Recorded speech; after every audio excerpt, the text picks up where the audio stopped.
तो आज का विषय है एनबीसीसी का शेयर। हमारे पास जो विश्लेषण है वो बता रहा है कि ये शेयर हाल ही में गिरा है, मतलब 130 रुपए के लेवल से नीचे आया है। हाँ, और अब ये करीब 113 रुपए के आसपास ट्रेड कर रहा है। बिल्कुल। तो ये जो गिरावट है ये काफी ध्यान खींच रही है। हाँ, और जो विश्लेषण हम देख रहे हैं उसमें मुख्य सवाल यही उठ रहा है कि भाई क्या ये गिरावट यहाँ रुकेगी या अभी और नीचे जा सकता है स्टॉक। सही बात है।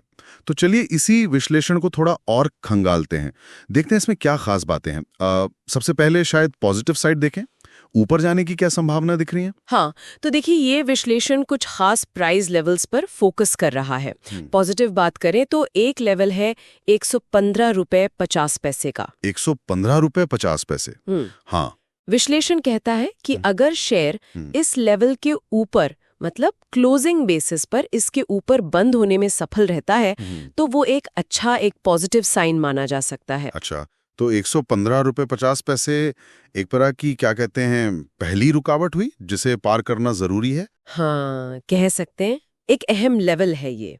और अगर ये पार हो गया मान लीजिए, तो फिर विश्लेषण आगे क्या इशारे दे रहा है? तो विश्लेषण बताता है कि अगर ये 115 रुपए 50 पैसे का लेवल मजबूती से पार होता है तो फिर अगला जो संभावित रेजिस्टेंस लेवल है वो 119 रुपए पर और उसके बाद 122 रुपए पर भी देखा जा सकता है। अच्छा, 119 और फिर 122। दिलचस्प है, मतलब एक एक करके सीढ़ियां चढ़ने जैसी बात हुई। हाँ, कुछ वैसा ही। ये दिखाता है कि टेक्निकल एनालिसिस में ये लेवल्स कितने मायने रखते हैं। पर एक सवाल है, ये 115 रुपए 50 पैसे का लेवल ही इतना खास क्यों माना जा रहा है इस विश्लेषण में? क्या ये पहले भी कोई इंपॉर्टेंट लेवल रहा है? देखिए, विश्लेषण में इसकी पूरी डिटेल तो नहीं दी है, पर अक्सर क्या होता है ना, ऐसे लेवल्स या तो पिछले हाई या लो होते हैं या फिर वो पॉइंट्स जहां पहले काफी खरीद बिक्री हुई हो, जहां से पहले भी दाम घूमा हो। तो 115 रुपए 50 पैसे का महत्व शायद इसी वजह से है कि यहां से एक तरह का टर्निंग पॉइंट आ सकता है। लेकिन जैसा शेयर बाजार में हमेशा होता है, सिक्के का दूसरा पहलू देखना भी उतना ही जरूरी है। बिल्कुल। तो विश्लेषण में नीचे के रिस्क के बारे में क्या चेतावनी है? अगर शेयर ऊपर जाने के बजाय मान लीजिए नीचे फिसलता है तो? हाँ, बिल्कुल सही। रिस्क को तो नजरअंदाज कर ही नहीं सकते। तो विश्लेषण नीचे की तरफ भी एक महत्वपूर्ण लेवल बता रहा है, वो है सपोर्ट लेवल 112 रुपए का। 112 रुपए? ये तो मौजूदा कीमत मतलब 113 रुपए के बहुत पास है। हाँ, काफी करीब है और इसीलिए ये और भी ज्यादा महत्वपूर्ण हो जाता है। तो अगर ये 112 का लेवल टूटता है तो विश्लेषण क्या कहता है, क्या हो सकता है फिर? हाँ, तो विश्लेषण चेतावनी दे रहा है कि अगर एनबीसीसी का शेयर 112 रुपए के नीचे चला जाता है और सस्टेन करता है, मतलब वहीं बना रहता है, तो फिर गिरावट बढ़ सकती है। अच्छा, कितनी? अगला संभावित लेवल 110 रुपए का बताया गया है और उसके बाद अगर गिरावट और गहरी होती है तो 98 तक भी जा सकता है। 98 रुपए? अरे ये तो मौजूदा लेवल से काफी नीचे हो गया।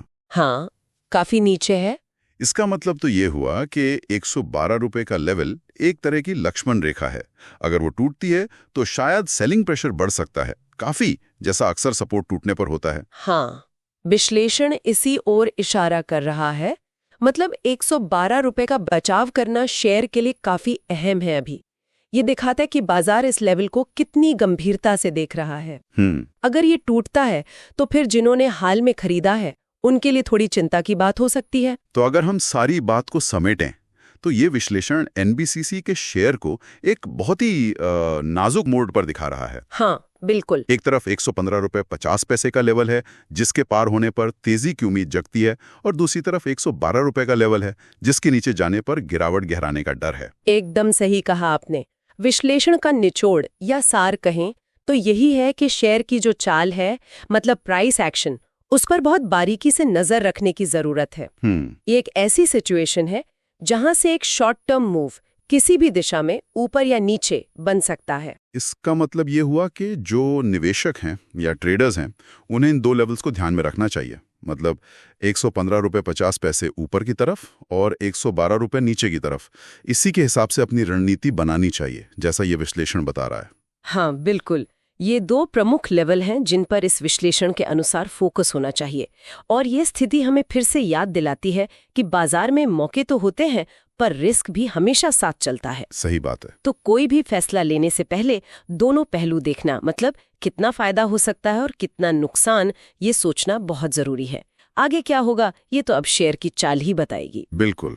और यहीं पर हम आज की ये चर्चा समाप्त करते हैं, लेकिन एक विचार जरूर छोड़ जाते हैं सोचने के लिए।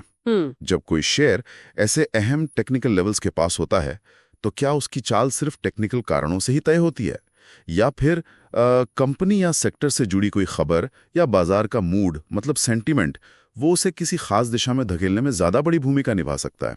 इस पर सोचने लायक है।